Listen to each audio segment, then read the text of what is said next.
I'm here in Carns Shrine.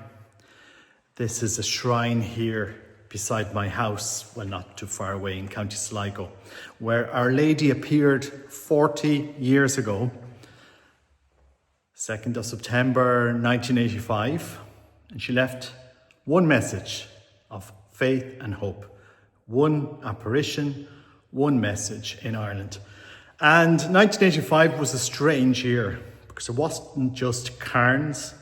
You had moving statues and apparitions in various parts around Ireland.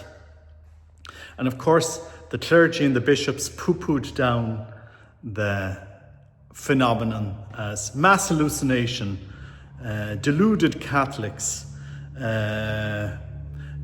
kids seeing things that were letting their imaginations run wild. Anyway, you can imagine.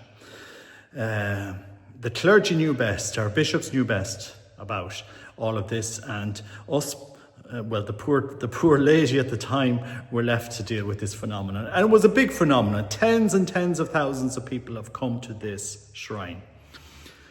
There is a story that not many people know about Carns Shrine, okay? That a couple of years later, the second bishop at the time was going to issue a letter to condemn Carns. And this was rumoured to come out in 1992. And he was going to give confirmations here in Killala. And he didn't get a chance to condemn Carns because a scandal broke in Ireland that year. The Bishop of Galway had fathered a child, and the local bishop here in Killala had to rush down to Galway to do the priestly ordinations because the Bishop of Galway had to get out of here. So, in a way, the scandal saved this shrine because the bishop never published anything about Carns Shrine.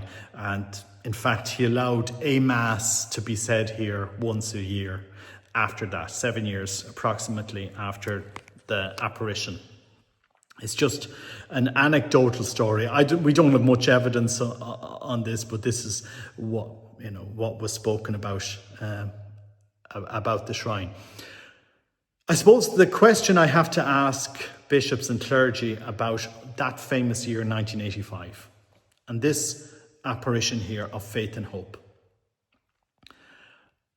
During times of crisis in the church, Our Lady always comes to prepare and warn people. Always.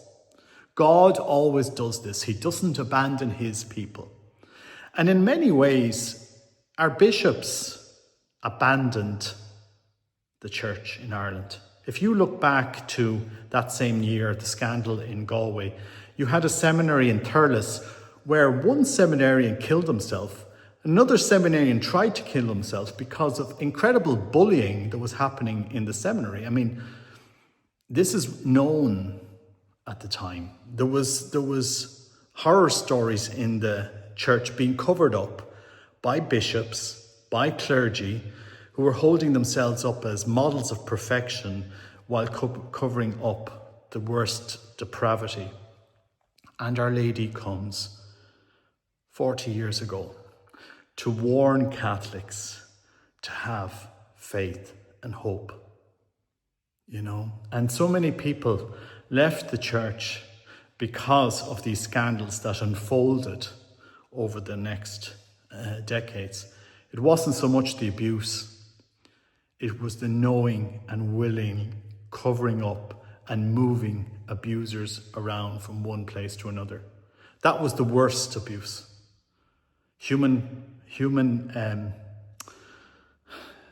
sinfulness and frailty you will always have as long as you have human beings in the church, but knowingly and willingly allowing it to continue and to perpetuate itself was, the greater sin. And Our Lady warned us. Our Lady came 40 years ago, not just Carns, but in other places around Ireland, and our bishops poo-pooed it down. No, you're not seeing that. That's not happening. Don't be heeding all of this. You know, what are you going to these places for? And at the end of the day, it, Our Lady was the one that was warning us to have faith and hope.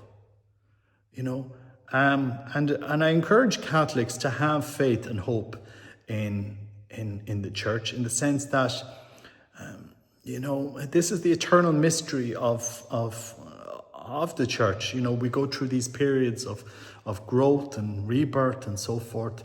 But the key, the great tradition, the beauty of the faith is this personal encounter with Christ.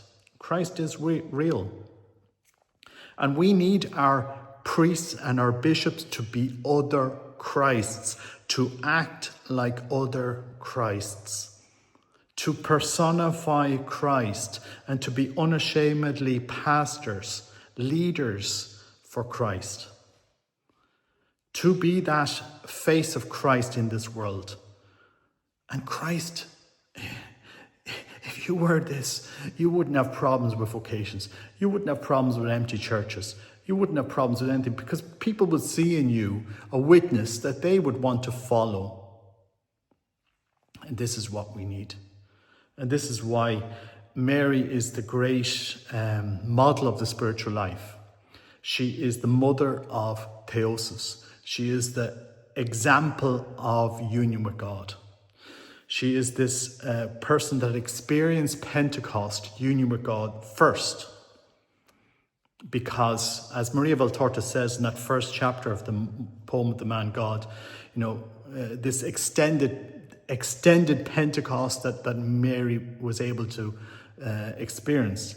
Hail Mary, full of grace, the Lord is with thee. If you pray the Hail Mary, you see in there the mystery of Mary's union with God from the very beginning, from her Immaculate Conception till she stood at the cross, this co-redemptrix, mediatrix, you know, redeeming with Christ, standing with Christ through her whole life. She is the mother of the spiritual life.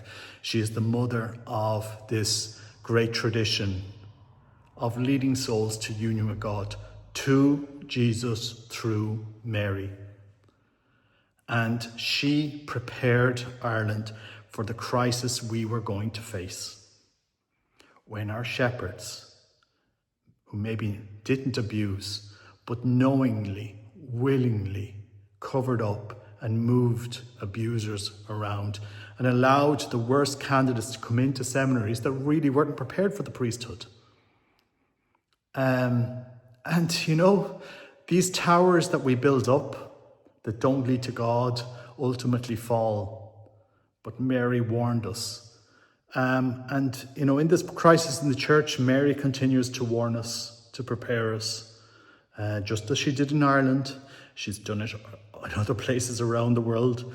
You just have to remember the apparitions at Quibejo or Medjugorje, Trefontane, and many other places. Even before World War II, she was appearing in various different places, you know, kind of preparing the people for what was coming. And she does this because she has the best interests of her son at heart. She is that model. Anyway, this was just a curious anecdote about this shrine that garnered tens of thousands of people here, that captured the attention of many people. You know, the rumor was that it was going to be condemned, but it was the scandal of Bishop Casey that the local bishop's attention had focused somewhere else. And this place, well, in the great scheme of things, it wasn't on their radar after 1992. And so, but, you know, like other places in Ireland, I really do think she came here to warn us, to prepare us. And so we have one task now, is to turn to our Lord. You know, we have to build our faith on Christ.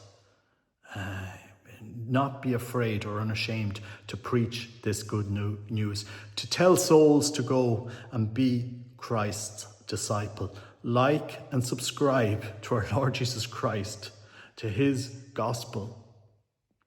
Encounter him in the mystery of his sacraments. Be transformed by him. God bless you. Take care. Bye-bye.